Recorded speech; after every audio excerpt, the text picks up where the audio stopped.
The Sighting from 2016 is a psychological Sasquatch movie that will leave you with a few questions.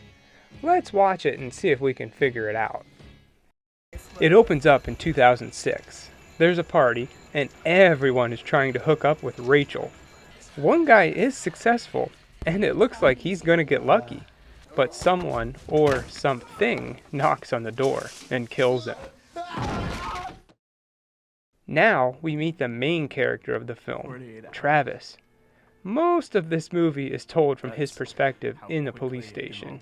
He has a pretty interesting tale that all starts with him and his friends graduating high school. Travis is planning this big trip to Canada with his best friend Nate. But before they head out, they go to a party, where we meet Travis's girlfriend, Jennifer. This is a guys-only trip, so Jen can't come along.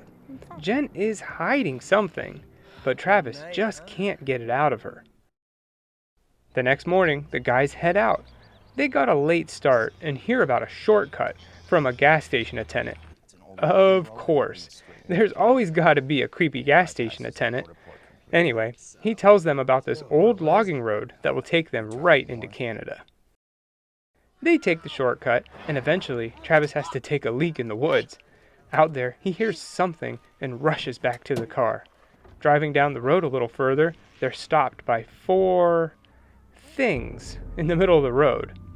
I don't know if they're Sasquatches or not, but they sure are creepy. These things surround the car and start attacking it. They end up getting Nate, and it looks like Travis is next. But then the car alarm goes off, scaring the attackers and leaving Travis all alone. The next morning, it's finally safe to get out. The car won't start, and he doesn't have cell service. So he walks all the way back to the gas station. There, he tries to call the cops, but the call didn't go through. But he was able to get a hold of Chris, Nate's brother. Travis goes inside the gas station, and in the basement, he finds a bunch of newspaper clippings about Bigfoot. The gas station owner, whose name is Eric Midas, by the way, fills him in on what this is all about. Years ago, Midas was a professor. He was teaching his class about Sasquatch. This time, it's a little different story than the ones I've heard about in the past. In the early 1500s, a Spanish conquistador heard about 7 cities overflowing with gold, so he set out to find them. A team of 300 men was gathered, some soldiers, some Native Americans, and some slaves. The slaves were shackled together, and their tongues were removed to make them more like animals. Winter came, and they left the slaves to die. But they didn't die. They lived on and became the Sasquatch. Years go by, and Sasquatch continue to live in hiding. As they have offspring, they cut out their tongues as a ceremonial ritual. Nature seems to favor the Sasquatch, giving them the instincts of an animal, but the intelligence of a man. In the end, Midas announces that he's going to take a 2-year sabbatical to go out and hunt the creatures. Obviously, he wasn't able to prove anything, and he set up shop in town. But he still wants people to know about them, so he tells tourists about his special shortcut.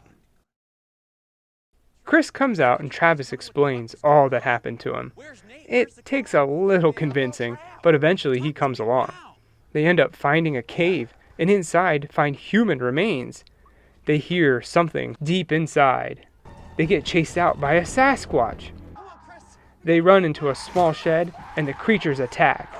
In the end, Chris sacrifices himself for Travis, and he gets away.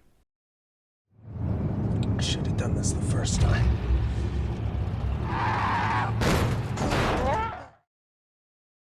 So that's the whole story from Travis's perspective. Now the cops go to the scene of the crime to see if it checks out.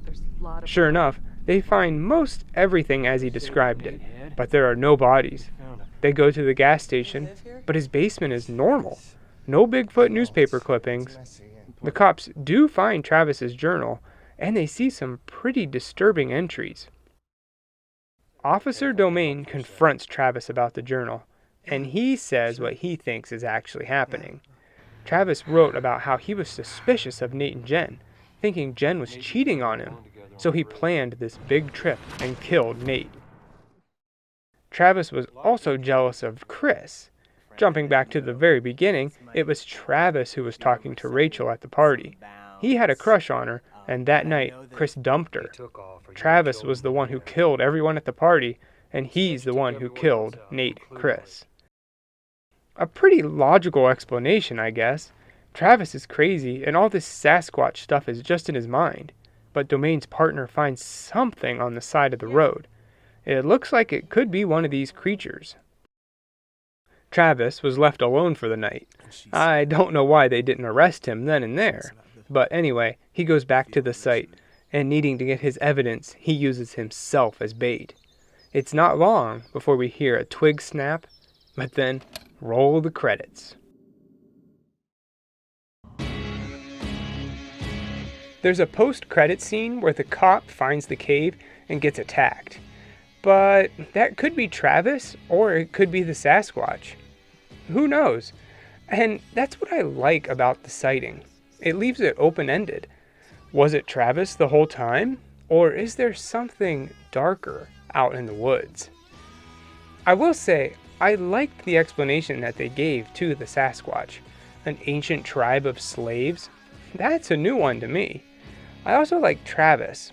He made his story believable, but then he was also just crazy enough that maybe the cop's story was real. I don't know. And that's the point. Leave it open-ended for the viewer to decide. Personally, I think the cop's story was probably right. But I'd like the idea of some savage beast out in the woods a lot better. Watch the sighting if you're into psychological horror, but avoid it if you can't stand clear-cut answers. I give it 3 creepy hand-holding Sasquatches out of 4. Do you think Nate's in there? There's only one way to find out.